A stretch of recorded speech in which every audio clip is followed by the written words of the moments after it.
Okay, start करते हैं Indian map. और इंडियन मैप में हम लोगों ने लास्ट लेक्चर में कोस्ट के बारे में समझ लिया था, न्यूक्लियर रिएक्टर के बारे में समझ लिया था। न्यूक्लियर रिएक्टर में हमने ये देख लिया था कि भाई उसका काम क्या होता है, फ्यूल के फॉर्म में किस चीज का इस्तेमाल करते हैं, जैसे यूरेनियम का, किस तरीके से चैन रिएक्शन होता है, तो चैन रिएक्शन को कंट्रोल कैसे किया जाता है, बोरॉन कैडमियम का रॉड का क्या रोल होता है। उसके बाद मॉडरेटर के रूप में D2O या ग्रेफाइट का इस्तेमाल क्यों किया जाता है, इसके बारे में समझ लिया था। ठीक है, और इसके अंदर जो होने वाला प्रोसेस है जिससे पानी को गर्म करके इलेक्ट्रिसिटी को जनरेट किया जाता है, उस प्रोसेस यानी फ्यूजन के बारे में हमने समझ लिया था। ठीक है, तो पूरा का पूरा सिस्टम हमने न्यूक्लियर रिएक्टर का कल देख लिया था। आज हम लोग चलते हैं और समझते हैं सी पोर्ट्स के बारे में। ठीक है, सी पोर्ट्स ऑफ इंडिया, भारत के जो बंदरगाह है। तो भारत में देखो ना, कुल 13 जो मेजर पोर्ट्स हैं और 250 से अधिक माइनर पोर्ट्स हैं। ठीक है, जो मेजर पोर्ट्स होते हैं वो सेंट्रल गवर्नमेंट के अंडर में आते हैं, और जो माइनर पोर्ट्स वो या तो स्टेट गवर्नमेंट या प्राइवेट प्लेयर्स के अंडर में आते हैं। Are you getting my point? Okay, तो देखो पोर्ट्स का जो मेजरली जो इस्तेमाल होता है किस लिए होता है, तो ट्रेडिंग के लिए होता है। और किसी भी स्टेट के पास अगर कोस्ट का एक्सेस है तो वहां पर पोर्ट बनाना बहुत आसान है, और जिसके पास पोर्ट का एक्सेस है वहां पर ट्रेड करना बहुत आसान होता है। क्लियर?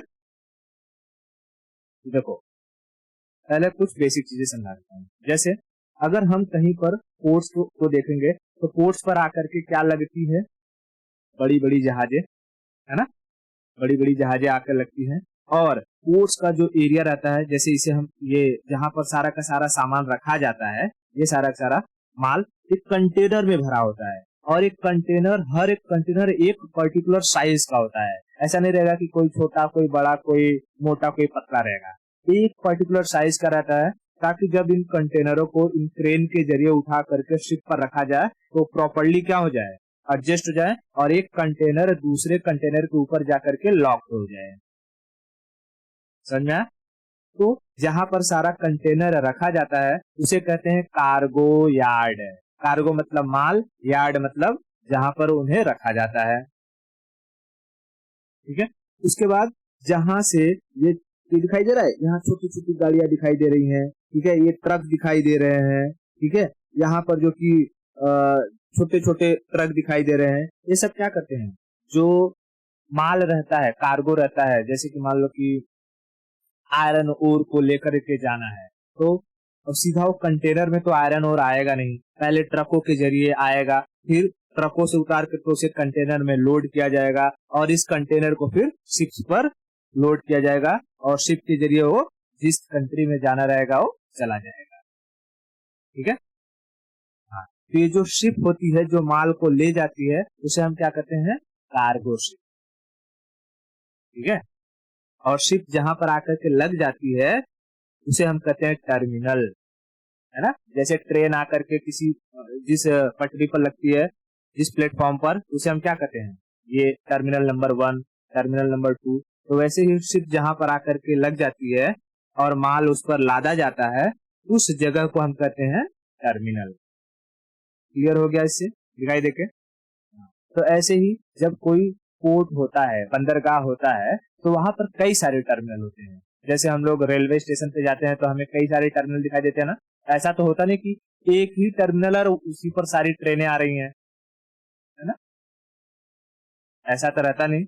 तो उसी तरीके से पोर्ट्स के भी अपने अलग अलग टर्मिनल होते हैं। जैसे एक टर्मिनल यहाँ हो गया, एक टर्मिनल यहाँ हो गया, एक टर्मिनल यहाँ हो गया, एक टर्मिनल यहाँ हो गया। ठीक है, तो वहां दिखाई दे रहा है सब बड़ी बड़ी जहाजें आती हैं, आती हैं। और देखो जब ये जहाज आएंगे ना तो डायरेक्टली आकर के ये यहाँ रुकती नहीं है, ये बीच में ही रुक जाती हैं जहाजें। मान लो कि यहाँ पर आकर के ये जहाज रुक जाएगी। ठीक है, फिर इस जहाज को ठेल ठेल के दूसरे छोटी छोटी जहाजों के जरिए ठेल ठेल के किनारे पर लाया जाता है।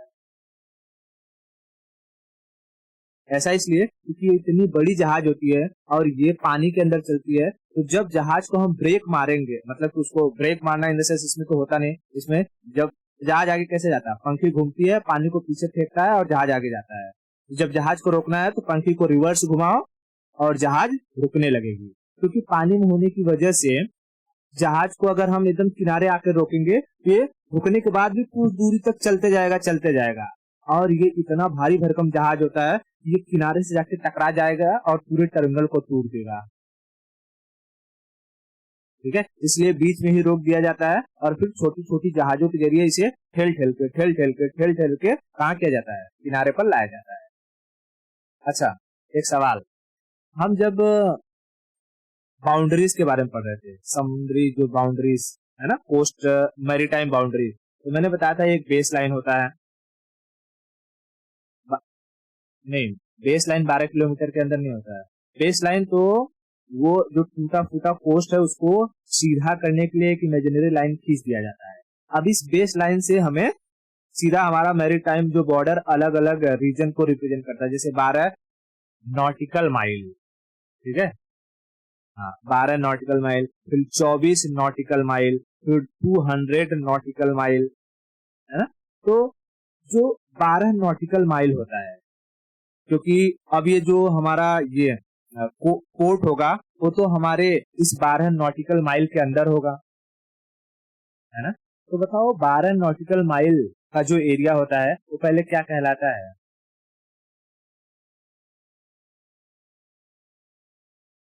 मैरीटाइम बॉर्डर एरिया, ठीक है, मैरीटाइम बॉर्डर एरिया।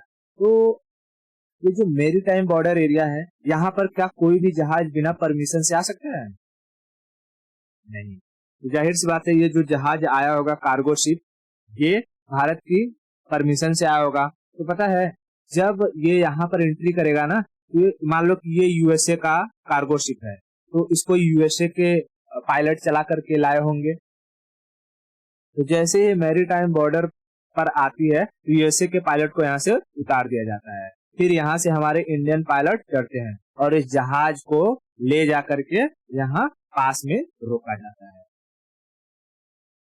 ऐसा इसलिए क्योंकि अगर ये यूएसए के जो पायलट रहेंगे उन्हें कुछ आइडिया ही नहीं रहेगा इस पोर्ट का, कैसे कहाँ पर जहाज ले जाके रोकना है। पता चले वो लोग यहाँ पर ला करके रोक दिए और रोकते ही पूरा सटा दिए इसमें टर्मिनल में ही, और पूरा टर्मिनल डिस्ट्रॉय हो जाएगा। और दूसरा चीज सिक्योरिटी पर्पज से, कि हो सकता है यहाँ पर वो सारी की सारी कुछ कोई मान लो कि अफगानिस्तान से तो कुछ आएगा नहीं, मान लो कि चाइना को कोई शिप आ गया, ठीक है, और चाइनीज शिप आकर के वो लोग साले लोग वहां बाहर निकल करके ताक झाक करने लगे और देखने लगे कैसे हाँ कितना बड़ा एरिया है, कितनी फैसिलिटी है, इसको किस तरीके से डिस्ट्रॉय किया जा सकता है। ये लोग हमारी जासूसी भी कर सकते हैं, है? तो इसीलिए जब ये मैरीटाइम बॉर्डर एरिया आता है तो वहां पर जिस देश दूसरे देश का जो भी पायलट रहता है चलाने वाला, उसे हटा दिया जाता है। वहां पर हमारे देश के पायलट अंदर जाते हैं, उस शिप को चलाते हैं, कैरी करते हैं और किनारे तक लाते हैं। ठीक है, तो ये बात याद रखना। आगे बढ़े। अब देखो, जैसा मैंने बताया कि भारत में कुल 13 मेजर क्या है, ठीक है, 13 मेजर। तो इसलिए मुझे चाहिए मैप, और मैप ले लेते हैं थोड़ा सा। अब देखो, क्योंकि पोर्ट तो समुद्र के किनारे ही रहेंगे, ऊपर वाला सेक्शन में कट कर देता हूँ।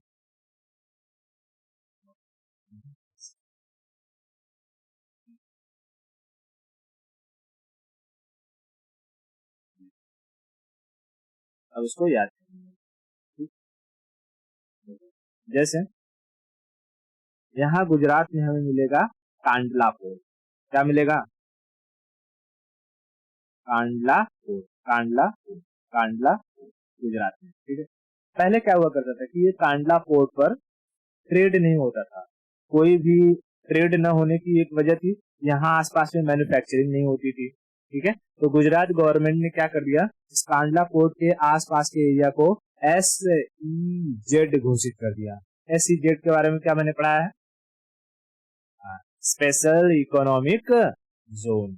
और स्पेशल इकोनॉमिक जोन में क्योंकि टैक्सेशन बहुत कम होता है और जो भी कंपनियां मैन्युफैक्चरिंग करती है उन्हें फॉरेन कंट्री में क्या करना रहता है, अपने माल को बेचना रहता है, ट्रेड करना रहता है। वो अपने माल को भारत के अंदर नहीं बेच सकते हैं, जिसकी वजह से बड़ी बड़ी जो कंपनियां थी वो कांडला पोर्ट के आसपास वाले एरिया में आ गई और वहां से सबसे ज्यादा ट्रेड होने लगा। तो कहेगा कि मैक्सिमम ट्रेड किस पोर्ट से होता है? कांडला पोर्ट से। ठीक है, कांडला पोर्ट से। कांडला पोर्ट कहाँ है? गुजरात में। कांडला पोर्ट गुजरात में। कांडला पोर्ट गुजरात में। ठीक है, गुजरात से नीचे आएंगे तो हमें मिलेगा यहाँ मुंबई। मुंबई, तो मुंबई पोर्ट। ठीक है, मुंबई पोर्ट। मुंबई पोर्ट, ये मुंबई पोर्ट भारत का सबसे लार्जेस्ट पोर्ट है। ठीक है, सबसे लार्जेस्ट पोर्ट है। अब हमने देखा था कि बंबई बंदरगाह अंग्रेजों के टाइम पीरियड से ही है ना। पुर्तगालियों ने उन्हें दहेज में दे दिया था, फिर अंग्रेजों ने उन्हें ब्रिटिश ईस्ट इंडिया को दे दिया, ईस्ट इंडिया कंपनी को, और तब से ही यहाँ पर ट्रेडिंग वगैरह चलता आ रहा है। तो मुंबई बंदरगाह जो है भारत का सबसे ओवर क्राउडेड बंदरगाह है।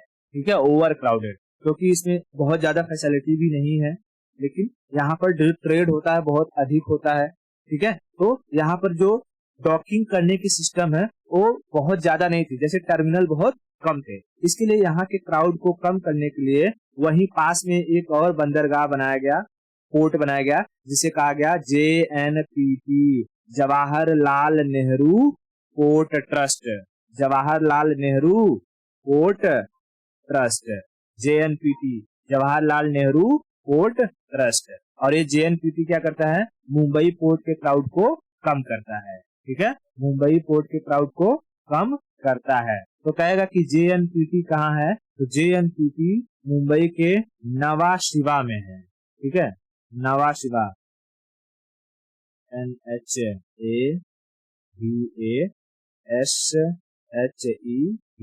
नवा शिवा। ठीक है, नवा शिवा। तो ये दोनों चीज याद रखना। कभी कभी पूछा है कि मुंबई पोर्ट के क्राउड को कम करने के लिए किस पोर्ट का इस्तेमाल होता है, तो ऑप्शन में JNPT न देके नवा शिवा भी दिया रहता है जगह का। ठीक है, तो नवा शिवा पोर्ट या JNPT, Jawaharlal Nehru port trust, Jawaharlal Nehru port trust. इतना क्लियर है? ओके, क्योंकि ये बाद में बनाया गया, ये मॉडर्न टेक्नोलॉजी के साथ बनाया गया था, इसलिए कहेगा कि भारत का सबसे मॉडर्न पोर्ट कौन सा है, आधुनिक पोर्ट कौन सा है? तो JNPT। ठीक है, Jawaharlal Nehru port trust, JNPT। इतना क्लियर है? ओके, फिर हम आएंगे यहाँ पर गोवा में। तो गोवा में हमें मिलेगा Mormugao. Mormugao port, Mormugao port, Mormugao port. Mormugao port ये एक एस्चुरी पर बना हुआ पोर्ट है। एस्चुरी मतलब समझ में आता है कि नहीं? जैसे जब नदियां आती हैं और अपना सारा कचरा, सारा सिल्ट समुद्र में गिरा देती हैं, तो ऊपर एक जगह बन जाता है। ठीक है, और इसी पर बनाया गया है क्या? ये पोर्ट, ताकि आकर के सारा का सारा पास में जो जहाजें हैं वो डॉक करती हैं। ठीक है, क्योंकि ये एस्चुरी पर बना है इसलिए इस पर बहुत भारी भरकम माल को नहीं लाया जाता। ये पोर्ट मोस्टली टूरिज्म सेक्टर के लिए इस्तेमाल होता है। ठीक है, जैसे कोई टूरिस्ट वाली जहाज आ गई तो रुक गई, लोग आएंगे यहाँ पे गोवा में घूमेंगे। ठीक है, तो कहेगा टूरिज्म सेक्टर के लिए इस्तेमाल किया जाने वाला पोर्ट है मुर्मुगांव। मुर्मू गोवा ने मुर्मुगांव। ठीक है, मुर्मुगांव, मुर्मुगांव, मुर्मुगांव। ठीक है, मुर्मुगांव। मुर्मुगांव पोर्ट कहाँ है? गोवा में। मुर्मुगांव पोर्ट गोवा में, एस्चुरी पर बना पोर्ट, सबसे मॉडर्न पोर्ट, मैक्सिमम ट्रेड करने वाला पोर्ट, सबसे क्राउडेड पोर्ट। ठीक है, नीचे आते हैं तो हमें नीचे दिखाई देगा केरला में कोचीन, कोची पोर्ट। ठीक है, कोची पोर्ट। कोची पोर्ट को भारत में, यहाँ ये अरेबियन सी है ना, अरेबियन सी, तो अरेबियन सी की रानी कहा जाता है। कहेगा कि सी, क्वीन ऑफ अरेबियन सी किस पोर्ट को कहते हैं?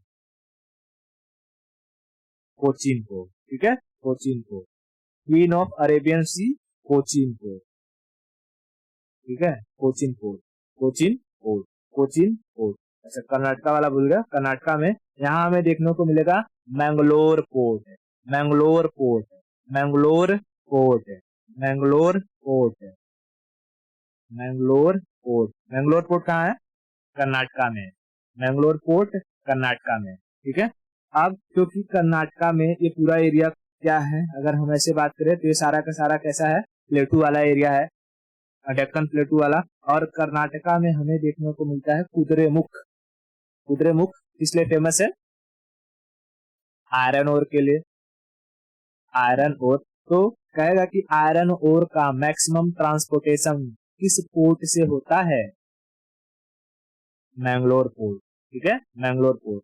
आयरन ओर के लिए famous port Mangalore port, Mangalore port, Mangalore port, ठीक है। इतना क्लियर हुआ? ओके। अब हम तमिलनाडु में आएंगे तो हमें यहाँ मिलेगा तूतीकोरिन। तमिलनाडु में तूतीकोरिन, तूतीकोरिन, तूतीकोरिन, तूतीकोरिन। भारत का सबसे कम गहरा, the least deep port Tuticorin, least deep port Tuticorin, ठीक है। यहाँ पर बड़ी बड़ी जहाजें नहीं आ सकती, जैसे दिखाई दे रहा है ना, इतनी बड़ी जहाज है, तो जितना जहाज हमें ऊपर दिखाई देता है उतना ही पोर्शन उसका नीचे भी रहता है, समझा? तो नीचे रहने के लिए नीचे की जो समुद्र की गहराई है किनारे की, वो बहुत ज्यादा होना चाहिए। अगर मिट्टी वगैरह रहेगी तो ये शिप फंस जाती है, और एक बार शिप फंस जाती है तो उसे निकलना बहुत मुश्किल हो जाता है, ठीक है। इसलिए यहाँ पर जो तूतीकोरिन है, अगर इस पोर्ट पर कुछ आ रहा है तो वो जहाजें यहीं पर आकर के रुक जाएंगी, और फिर यहाँ से छोटे छोटे जहाजों का इस्तेमाल करके माल को उतारा जाता है और तूतीकोरिन पोर्ट पर अनलोड या लोड किया जाता है। और वहां से अगर अंदर जाना रहेगा भारत के तो अंदर जाएगा, और या तो वहां से अगर दूसरे देशों में जाना रहेगा तो दूसरे देश में जाएगा। तो कहेगा कि भारत का सबसे कम गहरा पोर्ट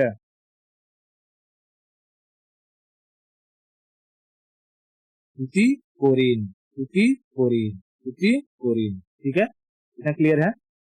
ओके। तमिलनाडु में ही हम ऊपर चलेंगे तो हमें यहाँ देखने को मिलेगा एन्नोर। एन्नोर, एन्नोर पोर्ट, एन्नोर क्या है? Ennore port, Ennore port. Ennore port Bharat का पहला प्राइवेट बेस्ड या कॉरपोरेट बेस्ड पोर्ट है। भारत का सबसे पहला जो प्राइवेट पोर्ट या कॉरपोरेट बेस्ड पोर्ट है वो कौन सा है? एन्नोर, एन्नोर, एन्नोर। और ये पूरी तरीके से ग्रीन एनर्जी पे चलती है, मतलब सोलराइज्ड है, ठीक है।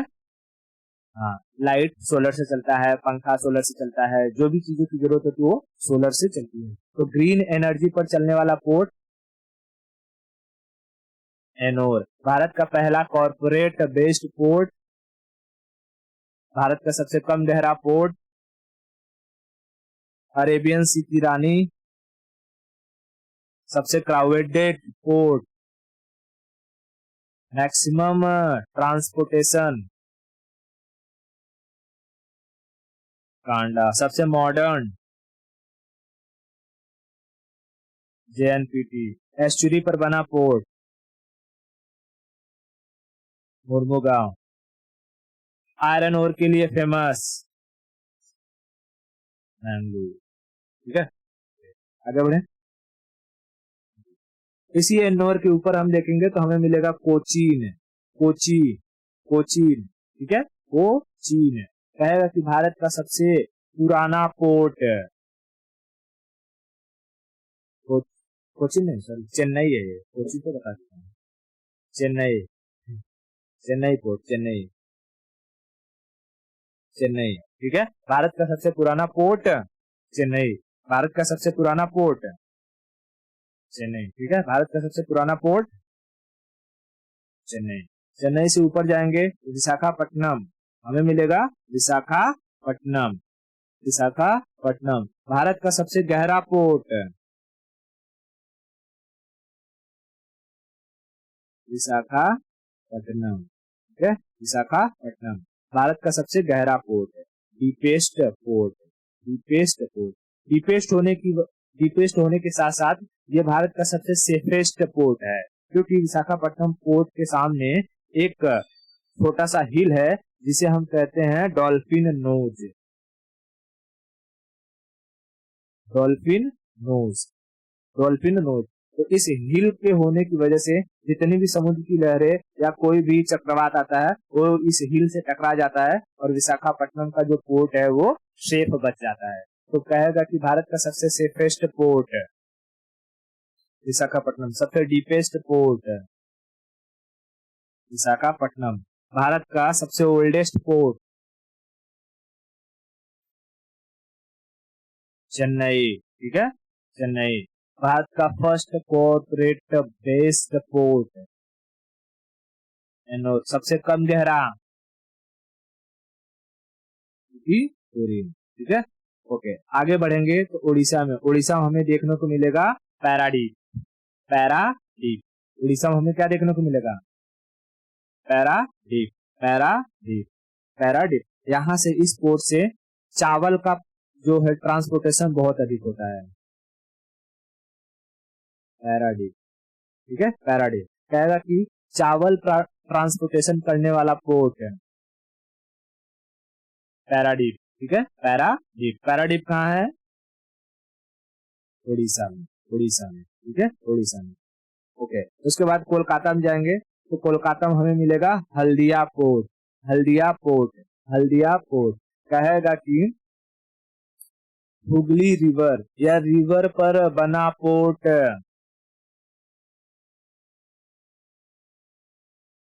हल्दिया, हल्दिया पोर्ट, ठीक है, Haldia port, Haldia, Haldia port, Haldia port, Haldia port कहाँ है, वेस्ट बंगाल में, वेस्ट बंगाल में। अच्छा, विशाखापट्टनम पोर्ट के सामने एक हिल है, उसका नाम क्या है, dolphin nose, dolphin nose, dolphin nose, ठीक है। और एक पोर्ट बच गया हमारे अंडमान में, तो साउथ अंडमान में है port Blair, port Blair, port Blair, port Blair, port Blair. तो कहेगा पोर्ट ब्लेयर, पोर्ट कहाँ है, मतलब पोर्ट ब्लेयर कहाँ है, अंडमान में, कौन से, south Andaman, south Andaman, south Andaman, south Andaman, south Andaman, ठीक है, साउथ अंडमान में क्या है, port Blair, port Blair. Clear हो गया सब, तो ये देखो 1 number, 2 number, 3 number, 4 number, 5 number, 6, 7, 8, 9, 10, 11, 12 और ये 13 मेजर पोर्ट हैं ये भारत के, ठीक है। एक बार इसका कुछ रिवीजन करेंगे, मैं इसको रिमूव करता हूँ,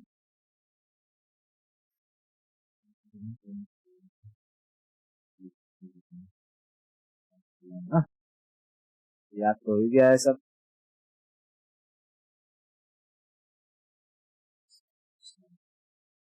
कुछ बोलने से पहले शायद लगाना,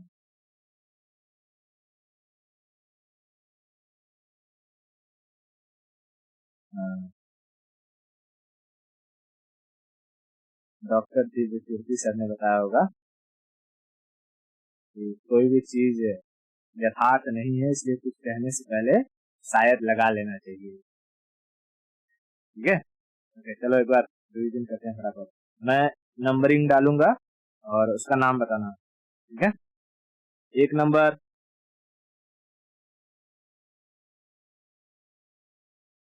Haldia, 2 number Port Blair, 3 number Paradip, 4 number Visakhapatnam, 5 number Chennai, 6 number Ennore, 7 number Tuticorin, 8 number Cochin, 9 number Mangalore, 10 number Mormugao, 11 number JNPT, 12 number Mumbai, 13 number, देखा, याद हो गया कि नहीं याद हो गया, ठीक है। आगे देखते हैं, अब ये लार्ज पोर्ट थे वो समझा दिया। अच्छा, जितने भी बड़े पोर्ट होते हैं, लार्ज पोर्ट होते हैं, वो किसके अंडर में आते हैं, सेंट्रल के अंडर, ठीक है। अब ऐसे ही मैंने बताया कि भारत में 250 से अधिक छोटे पोर्ट हैं, स्मॉल पोर्ट, तो हमें 250 को तो याद रखने नहीं है, लेकिन ये जो 13 हैं इंपॉर्टेंट, इन्हें याद रखना है। और कुछ 3-4 छोटे पोर्ट हैं जो बहुत फ्रिक्वेंटली पूछे जाते हैं एग्जाम में, हम उनके बारे में, ठीक है। 2-3 तो गुजरात में ही है जो मिल जाएगा, और एक है हमें उड़ीसा। देखो गुजरात में हमें एक पोर्ट देखने को मिलेगा यहाँ पे, दहेज। दहेज कौन सा पोर्ट? दहेज। दहेज, ये दहेज पोर्ट गुजरात गवर्नमेंट के द्वारा हैंडल किया जाता है, और यहाँ से केमिकल का प्रोडक्शन, मतलब कि ट्रांसपोर्टेशन अधिक होता है। केमिकल से रिलेटेड जितने भी चीजें होती है ना, उसका ट्रांसपोर्टेशन बहुत अधिक होता है। इसलिए दहेज जो बंदरगाह है, यहाँ पर सिक्योरिटी बहुत टाइट रहती है, और यहाँ का जो इंफ्रास्ट्रक्चर है वो बहुत बेहतरीन है, क्योंकि अगर केमिकल्स हैं तो थोड़ी सी भी लापरवाही लोगों की जान ले सकती है, ठीक है। तो कहेगा कि दहेज बंदरगाह, दहेज पोर्ट कहाँ है? गुजरात में। किसके द्वारा हैंडल किया जाता है? गुजरात गवर्नमेंट, ठीक है। उसी दहेज के नीचे हमें मिल जाएगा मुंद्रा। मुंद्रा, ठीक है, Mundra port. Mundra port, Mundra port को हैंडल किया जाता है अडानी ग्रुप के जरिए, ठीक है, अडानी ग्रुप के जरिए, अडानी ग्रुप के जरिए। और ये मुंद्रा पोर्ट है, प्राइवेट पोर्ट की कैटेगरी में सबसे लार्जेस्ट पोर्ट है। क्या बोला? हाँ, तो प्राइवेट कैटेगरी में सबसे लार्जेस्ट पोर्ट मुंद्रा पोर्ट किसके द्वारा हैंडल किया जाता है? अडानी। दहेज पोर्ट किसके द्वारा हैंडल किया जाता है? गुजरात गवर्नमेंट। दहेज पोर्ट पर किस चीजों की सबसे अधिक ट्रेडिंग की जाती है? केमिकल इंडस्ट्री या केमिकल रिलेटेड, ठीक है। अब यही गुजरात में हमें यहाँ पर देखने को मिल जाएगा पिपाव। पिपाव क्या देखने को मिलेगा? पिपाव, ठीक है, पिपाव। पिपाव, पिपाव पोर्ट को रिलायंस इंडस्ट्री के द्वारा हैंडल किया जाता है, ठीक है। पिपाव पोर्ट को रिलायंस इंडस्ट्री के द्वारा हैंडल किया जाता है। अच्छा, बीच में न्यूज सुना होगा कि एक कंटेनर में हमें ड्रग्स पकड़े गए हैं अडानी पोर्ट पर। अभी मतलब हो गया होगा 4 महीने 3 महीने के आसपास, वो मुंद्रा पोर्ट पर ही हुआ था, ठीक है, मुंद्रा पोर्ट पर ही पकड़ा गया था। क्लियर हुआ? तो 3 पोर्ट हमें गुजरात में याद रखने, कौन कौन से? जल्दी जल्दी फटाफट। दहेज, मुंद्रा, पिपाव। दहेज, मुंद्रा, पिपाव। दहेज, मुंद्रा, पिपाव। दहेज को कौन कंट्रोल करता है? गुजरात गवर्नमेंट। मुंद्रा अडानी, और पिपाव रिलायंस, ठीक है। उसके बाद उड़ीसा में, जैसे उड़ीसा में यहाँ था, ये कौन सा पोर्ट था? पैराडीप। पैराडीप के नीचे ही हमें मिलेगा, पैराडीप के हमें नीचे मिलेगा धमरा। धमरा, ठीक है, Dhamra port. Dhamra port, Dhamra port. तो कहेगा धमरा पोर्ट कहाँ है? उड़ीसा में। धमरा पोर्ट उड़ीसा में। ये 4 छोटे छोटे पोर्ट हैं जो याद रखने हैं। कौन कौन से? दहेज, मुंद्रा, पिपाव, धमरा। दहेज, मुंद्रा, पिपाव, धमरा। दहेज, मुंद्रा, पिपाव, धमरा। धमरा। अच्छा, एक बार हम थोड़ा सा पूरे के साथ रिवीजन कर लेंगे, एकदम जल्दी से, क्विक रिवीजन, ठीक है। चलो मैं नंबरिंग डालूंगा, फटाफट बताना। 1 नंबर लार्ज, हाँ लार्ज, लार्ज से शुरू करेंगे। अब तो लोकेशन से पता ही चल जाएगा ना, चाहे वो लार्ज है कि स्मॉल है। 1 नंबर कांडला। कांडला का, अच्छा एक और चीज याद रख लेना, नाम बदल गया है, दीनदयाल उपाध्याय पोर्ट हो गया है कांडला का, ठीक है। तो कांडला को दीनदयाल उपाध्याय के नाम से भी जाना जाता है, ठीक है।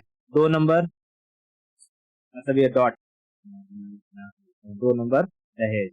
3 number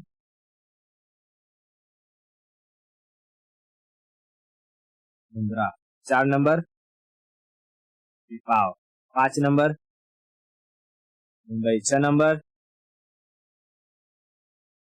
JNPT, 7 number Mormugao, 8 number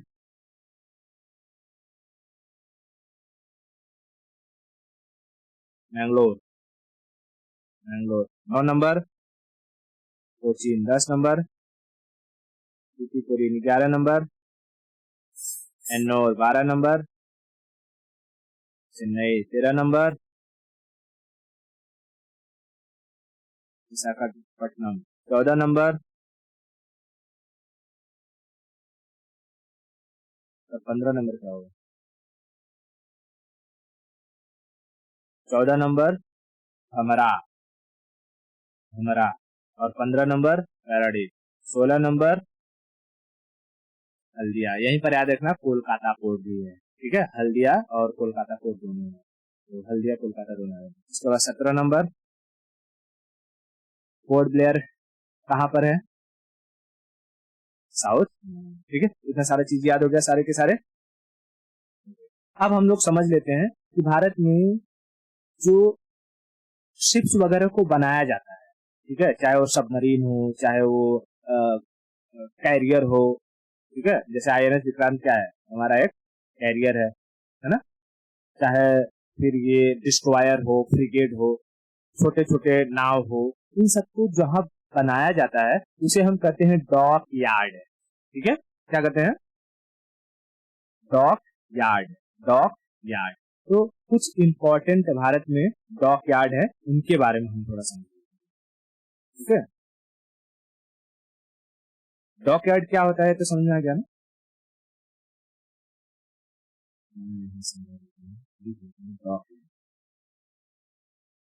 dock यानी जहां पर जहाजों को, सबमरीन्स को बनाया जाता है, ठीक है। तो मुंबई में हमें एक मिलेगा, मुंबई में मझगांव डॉक यार्ड, नाम सुना होगा, Mazagon, Mazagon dock yard, Mazagon dock yard, Mazagon dock yard. Mazagon dock yard में सबमरीन बनाए जाते हैं, ठीक है, सबमरीन, पनडुब्बी, हाँ, तो पनडुब्बी का मैन्युफैक्चर कहाँ होता है, मझगांव डॉक यार्ड पर, मझगांव डॉक यार्ड पर। दूसरा है Goa dock yard, Goa dock yard, यहाँ पर छोटे छोटे जो जहाजें होती हैं उनको बनाया जाता है, ठीक है, जो मोस्टली टूरिज्म के लिए अंदर ले जाकर के घुमाने के लिए इस्तेमाल किए जाते हैं। तो छोटे जहाजों को कहाँ बनाया जाता है, गोवा शिपयार्ड। मझगांव, एक तो मझगांव डॉक यार्ड है, ठीक है, डॉक यार्ड, इसी को हम लोग शिपयार्ड भी कहते हैं, शिपयार्ड, ठीक है। तो कुछ कुछ का नाम हमें मिलेगा, जैसे मझगांव डॉक यार्ड, उसके बाद Goa shipyard, Goa shipyard, Goa shipyard, Goa shipyard. उसके बाद आएगा कोचीन, तीसरा नंबर आ जाएगा कोचीन, कोचीन, कोचीन शिपयार्ड, कोचीन शिपयार्ड, ठीक है, कोचीन शिपयार्ड। कोचीन शिपयार्ड में बहुत भारी भरकम कंस्ट्रक्शन किया जाता है, ठीक है, जैसे INS विक्रांत हमारा कैरियर, ठीक है, बड़े बड़े जो डिस्ट्रॉयर होते हैं उनको बनाया जाता है। तो हैवी, अगर हम लार्ज कंस्ट्रक्शन की बात करें, कहाँ किया जाता है large construction, Cochin shipyard, Cochin shipyard, Cochin shipyard, ठीक है। और हमें विशाखापट्टनम में मिलेगा हिंदुस्तान शिपयार्ड, हिंदुस्तान, हिंदुस्तान शिपयार्ड, ठीक है, हिंदुस्तान शिपयार्ड। हिंदुस्तान शिपयार्ड कहाँ है, विशाखापट्टनम में है, विशाखापट्टनम में है। यहाँ पर भी जो थोड़े एक मीडियम साइज की जो जहाजें होती हैं यहाँ पर बनाया जाता है। उसके बाद इस हिंदुस्तान शिपयार्ड में जैसे मेंटेनेंस का काम बहुत अच्छे से किया जाता है, ठीक है, क्योंकि ये जो शिपयार्ड है ये प्रोटेक्शन में रहता है, ये मतलब किसी को पता नहीं चलता कि अच्छा यहाँ पर क्या है। तो जो सबमरीन वगैरह रहती हैं, अगर उनको ये मेंटेनेंस का काम करवाना रहता है तो इसके अंदर घुस जाती हैं, ठीक है। लेकिन कहेगा सबमरीन को बनाया कहाँ जाता है, तो मझगांव डॉक यार्ड, ठीक है, मझगांव डॉक यार्ड। हैवी जो जहाजें हैं उनका कंस्ट्रक्शन कहाँ किया जाता है, तो कोचीन शिपयार्ड पर, कोचीन शिपयार्ड पर, क्लियर है, ओके। वैसे ही हमें कलकत्ता में मिलेगा garden Reach shipyard, Garden Reach shipyard, ठीक है, शिपयार्ड, गार्डन रीच शिपयार्ड कहाँ है? कलकत्ता, ठीक है, Calcutta, garden Reach shipyard Calcutta, Calcutta. यहाँ पर हमें हैवी हैवी जो डिस्ट्रॉयर होते हैं, ठीक है, डिस्ट्रॉयर, डिस्ट्रॉयर उनको बनाया जाता है, हैवी बोट्स होते हैं उनको बनाया जाता है, ठीक है। तो डिस्ट्रॉयर और हैवी बोट्स वगैरह को कहाँ बनाया जाता है? Garden Reach shipyard, Garden Reach shipyard कहाँ है? वेस्ट बंगाल कोलकाता में, ठीक है, Garden Reach shipyard West Bengal Kolkata में है, ठीक है, वेस्ट बंगाल कोलकाता में है। इतना क्लियर हुआ? मैं दिखा देता हूँ, जैसे ये क्या है? ये मुंबई का मझगांव, ये है तो सबमरीन है, ठीक है, सबमरीन। तो सबमरीन का कंस्ट्रक्शन कहाँ होता है? मझगांव में, ठीक है, मझगांव में। ये दिखाई दे रहा है छोटे छोटे जहाजे हैं, उनको कहाँ बनाया जा रहा है? गोवा पर, ठीक है, गोवा शिपयार्ड, गोवा शिपयार्ड। ये देखो कैरियर है हमारा, एयरक्राफ्ट कैरियर विक्रांत, भी लिखा ना, विक्रांत, विक्रांत। तो हैवी हैवी जो कंस्ट्रक्शन है वो कहाँ किया जाता है? Cochin shipyard, Cochin shipyard. यहाँ दिखाई दे रहा है इतना बड़ा जहाज बनाया जा रहा है इधर, है ना। तो हैवी कंस्ट्रक्शन कहाँ किया जाता है? कोचीन शिपयार्ड पर, कोचीन शिपयार्ड पर। उसके बाद हिंदुस्तान शिपयार्ड हमें कहाँ देखने को मिलेंगी? इसको विशाखापट्टनम में, ठीक है, विशाखापट्टनम में। हिंदुस्तान शिपयार्ड विशाखापट्टनम में, हिंदुस्तान शिपयार्ड विशाखापट्टनम में, ठीक है। हिंदुस्तान शिपयार्ड लिमिटेड, कंपनियां है तो लिमिटेड लगा ही रहेगा, हिंदुस्तान शिपयार्ड लिमिटेड विशाखापट्टनम में, विशाखापट्टनम में। और हमें एक देखने को मिलेगा गार्डन रीच शिपयार्ड, कहाँ पे? कलकत्ता, ठीक है, कल, ठीक है। ये 4-5 जो नाम है वो याद रखना शिपयार्ड्स के, ठीक है। कौन कौन से? Mazagon, Goa, Cochin, Hindustan, Garden Reach shipyard. Clear हो गया?